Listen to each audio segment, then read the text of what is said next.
Bienvenue sur notre chaîne, le succès et la prospérité selon la parole. Ici, tu découvriras la clé du succès et de la prospérité basée sur la parole de Dieu, basée sur les Écritures. Et tu comprendras que nous avons tous accès à une vie bénie, à une vie abondante. Comme Jésus nous a dit dans le livre de Jean, chapitre 10, verset 10.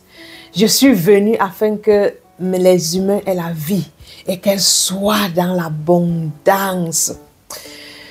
Suivre cette chaîne va t'aider à grandir dans ta connaissance de ce que tu as déjà en Jésus-Christ et de marcher en foi dans cette abondance chaque jour. Je suis Sinclair Sima, je vis une vie bénie et toi aussi, tu peux vivre cette même vie. Je continue aujourd'hui avec l'enseignement sur les pratiques, les habitudes à mettre sur pied pour voir 2025 être une année de victoire pour toi dans tout domaine de ta vie. Aujourd'hui, je vais parler de l'importance de la prière dans la vie d'un chrétien, dans la vie de quelqu'un qui est dans le royaume. Actuellement, comme vous connaissez, je suis en train de poursuivre cette série où je détaille des habitudes que moi, personnellement, j'ai mis sur pied dans ma vie pour voir ma vie grandir exponentiellement. Et j'espère que au fur et à mesure que vous allez suivre ces enseignements, vous allez aussi mettre cela en pratique dans votre vie pour voir la même transformation que moi j'ai vue dans ma vie, dans votre vie aussi. Donc, toutes les habitudes que je partage dans cette série ont fondamentalement transformé ma vie. Et je crois que ces habitudes ont aussi le potentiel de transformer votre vie si seulement vous les mettez en pratique. La prière, pour moi, est au cœur de la vie d'un chrétien.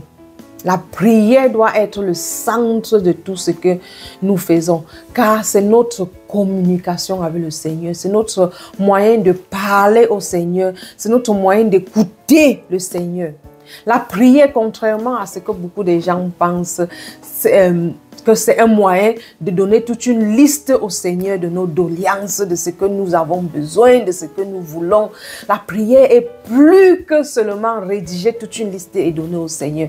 La prière, c'est notre moyen, comme je l'ai dit, c'est notre moyen de communion, c'est notre moyen d'amitié, c'est notre moyen intime d'entrer dans cette intimité avec le Seigneur. Et quand j'ai compris ce rôle de la prière, ça a radicalement changé ma vie. Je me suis assise lundi pour écrire cet enseignement que je suis en train de dispenser.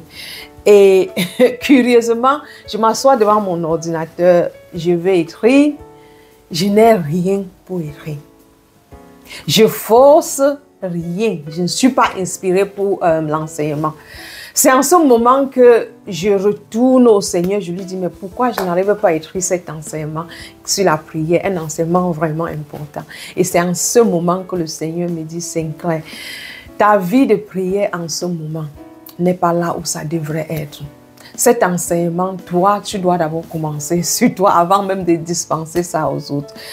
Quand j'ai entendu le Seigneur me dire cela, j'ai pris le temps pour examiner ma vie de prière il y a quelque temps. Et moi, je me suis rendu compte que ma communion avec le Seigneur n'est pas au niveau que ça devrait être. Et cette année, j'ai décidé d'étudier la vie de Jésus.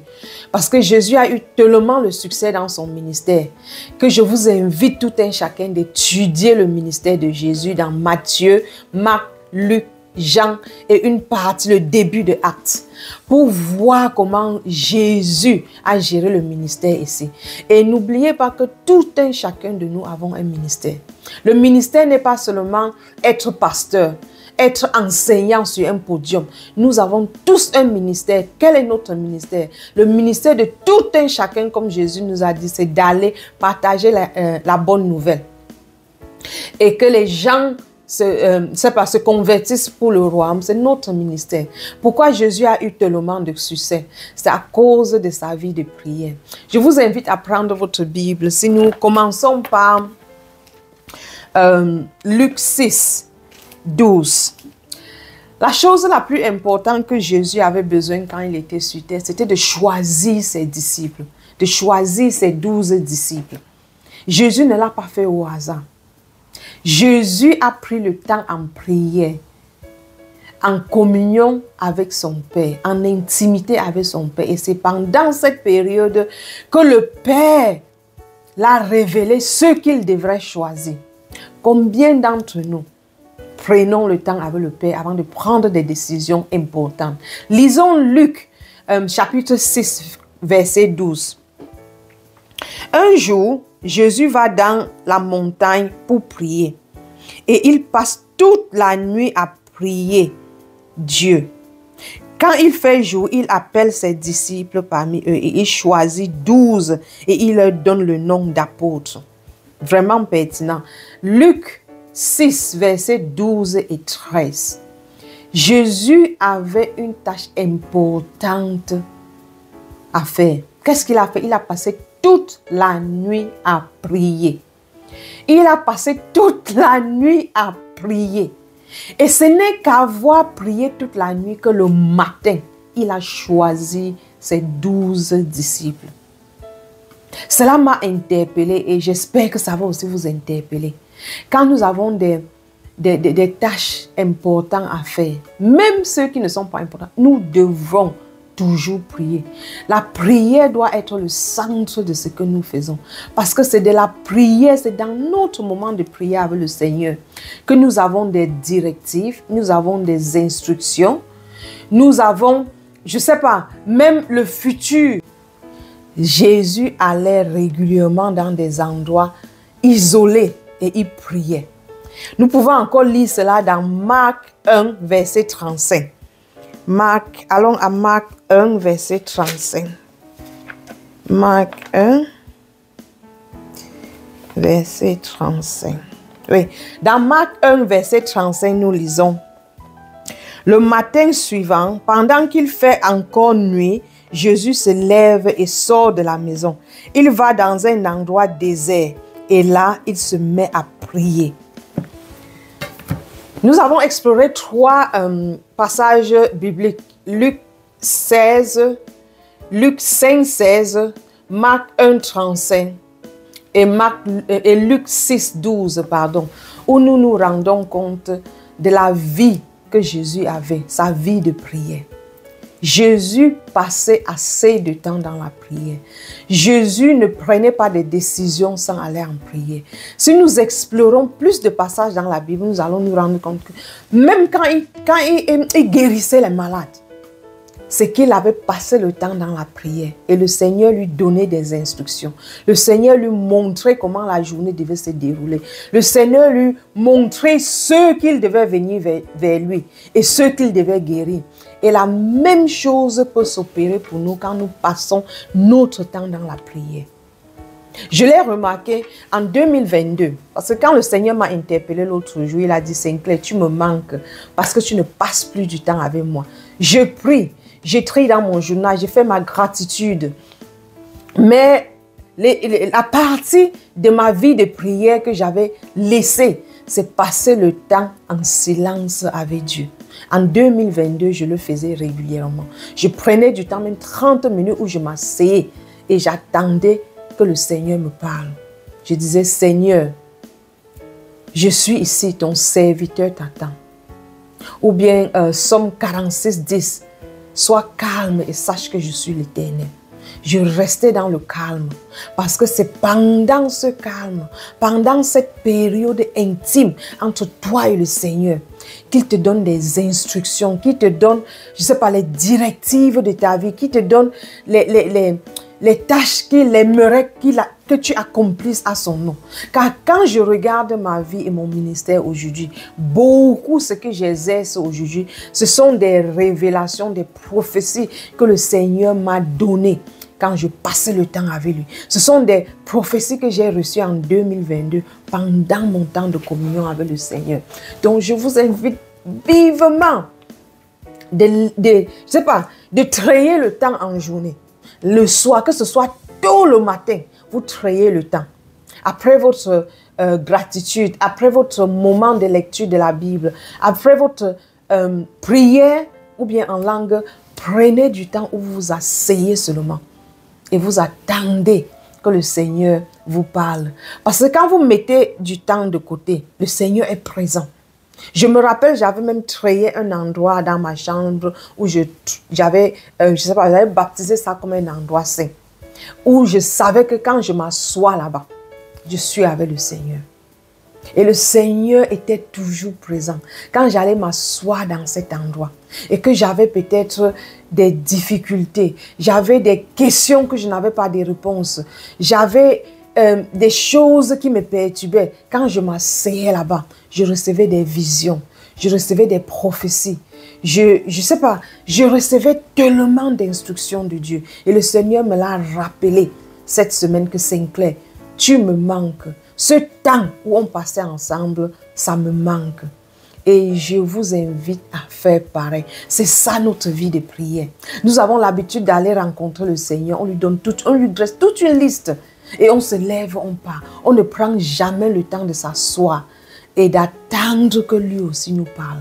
Car la communication, c'est aller-retour. C'est à deux sens. Mais j'ai remarqué, et je le faisais aussi, que la prière pour moi c'était quelque chose à sens unique. Où je m'asseyais, je versais au Seigneur tout ce dont j'ai besoin. Mais je n'attendais jamais que le Seigneur me parle en retour. C'est ça la force de la prière.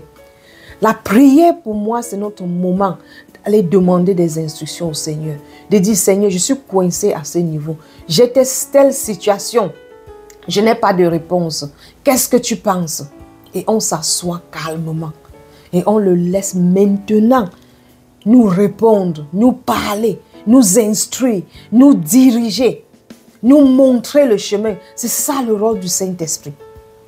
J'ai commencé à l'appliquer. Quand le Seigneur m'a interpellé cette semaine, j'ai commencé à l'appliquer. Je suis sûre que j'ai déjà partagé avec vous que je me lève chaque jour à 4 heures du matin. Je ne demande pas que vous levez à 4 heures comme moi. Priez, vous demandez au Seigneur quel est le bon moment pour vous. Et pendant 2 heures de temps, je me rendais compte que je passais plus du temps à écrire mes affirmations, écrire ma gratitude, lire ma Bible, qui sont des meilleures disciplines spirituelles. Mais j'oubliais ce temps personnel avec le Seigneur. J'oubliais ce temps qu'il fallait que je m'asseye et que j'attende qu'il me réponde. Et je commençais à avoir cette sécheresse dans ma vie spirituelle. Et je me posais la question pourquoi je ne comprenais pas. Jusqu'à ce que le Seigneur, dans son amour, cette semaine m'a dit Sinclair, le temps que tu passais avec moi, tu ne le passes plus. Et je me suis rendu compte que c'est ça qui faisait ma différence dans ma vie de victoire. C'est ça qui a exponentiellement transformé ma vie. Et si je veux arriver au niveau supérieur, je veux maximiser, je dois maximiser ce temps, ce temps de communion avec le Seigneur. Comme Jésus le faisait tôt le matin. Il prenait du temps, il partait s'asseoir avec le Seigneur.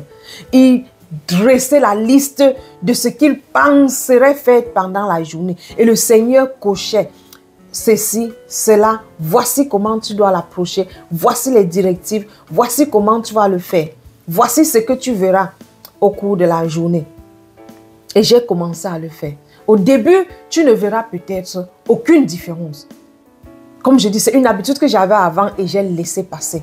Donc j'ai commencé, ça fait peut-être 4 jours que je le fais, 45 minutes le matin à midi et avant de me coucher, je passe le temps. J'ai retrayé mon endroit, c'est mon endroit sacré dans ma chambre où j'ai baptisé cela mon endroit personnel avec le Seigneur, notre endroit de rencontre, notre endroit de rendez-vous, c'est comme ça que je l'ai baptisé. Donc quand je m'assois là-bas, je sais que le Seigneur est là-bas. Je n'ai pas besoin de le voir, mais je sais parce que le Seigneur a dit, tu te rapproches vers moi dans Jacques, je me rapprocherai de toi. Cherche-moi et tu me trouveras. Quand tu me chercheras avec tout ton cœur. Donc je vais là-bas avec confiance que le Seigneur est là. Je vous invite à faire pareil. La prière est le centre de notre vie spirituelle. Nous pouvons bien écrire notre gratitude comme j'en ai parlé. Nous pouvons bien tenir un journal. Nous pouvons lire notre Bible. Mais même pour que nous comprenions notre Bible, nous devons prendre le temps avec le Seigneur. Car c'est lui qui pourra nous expliquer ces Écritures. C'est lui qui pourra nous dire quel était son cœur quand il écrivait ces Écritures. Donc le temps avec lui est important. Et la prière a beaucoup de volets. Je sais, je parle de la prière. Et je vais explorer différents volets de la prière. Nous avons la méditation qui est une forme de prière. Nous avons la solitude qui est je sais pas, un volet de la prière. Nous avons le prier en langue. Si vous n'avez pas encore reçu le baptême du Saint-Esprit pour pouvoir prier en langue, je vous recommande vivement de désirer ce baptême du Saint-Esprit. Parce que prier en langue va changer votre manière de prier. C'est ça qui vous donnera la puissance, la connaissance de faire ce que le Seigneur nous appelle de faire ici sur terre. Si vous n'avez pas encore reçu le baptême du Saint-Esprit, appelez-nous à notre numéro et nous allons vous aider à prier afin que le Seigneur vous révèle, je ne sais pas, ce cadeau qu'il vous a donné en tant que chrétien. Donc, prenez votre vie de prière, que ce soit une chose importante dans votre vie. J'ai reconnecté avec ma vie de prière. Et juste en quelques jours, je vois déjà la différence. Je vois la différence dans ma vie. Je reçois des révélations. Pas encore au niveau où c'était avant, mais je sais que je vais arriver là. Je vais arriver à ce niveau. Il ne faut que prendre la décision, être intentionnel, désirer le Seigneur comme tu désires ta nourriture. Que ta nourriture spirituelle soit plus importante que ta nourriture charnelle. Désire le Seigneur. Car tout ce dont nous avons besoin se trouve dans notre relation avec le Seigneur. Je le dis régulièrement. Tout ce dont nous avons besoin se trouve dans notre relation avec le Seigneur. Et si nous cultivons cette habitude d'être avec lui, nous allons voir toute la bénédiction qu'il nous a déjà donnée dès notre création. Donc, je vous invite vraiment à cultiver votre vie de prière. Faisons un challenge together. Si vous voulez qu'on le fasse ensemble, contactez-nous à notre numéro. Nous allons peut-être faire un groupe de prière où nous allons tenir chacun à jour. Est-ce que tu as passé le temps avec le Seigneur aujourd'hui? Est-ce que nous allons ensemble marcher pour cette victoire? Parce que je suis déterminée de rentrer dans ma vie de prière. Parce que c'est ce moment, c'est cette vie de prière que j'avais, que j'étais tellement disciplinée à tenir, qui a transformé ma vie. Et je vais rentrer à cette vie de prière. Et je vous invite à faire pareil. Parce que si Jésus l'a fait, nous devons aussi le faire. Merci une fois de plus d'avoir suivi notre chaîne. Si vous l'avez aimé, s'il vous plaît, mettez un aimé. Afin que cette vidéo soit aussi présentée à plus d'autres personnes qui seront aussi bénies en retour. Si vous n'êtes pas encore abonné, je vous invite à cliquer sur le bouton d'abonnement pour être les premiers à être notifiés quand nous publions de nouveaux contenus. Suivez-nous également à Instagram à Je suis Sinclair Sima. Si vous avez besoin de prière, si vous avez besoin de nous contacter pour un groupe de prière, si vous avez des questions à propos de nos enseignements, n'hésitez pas de nous contacter au numéro qui s'affiche, qui est le code de l'Angleterre 0044 75 42 92. Mais le numéro s'affiche là-bas. Donc, contactez-nous.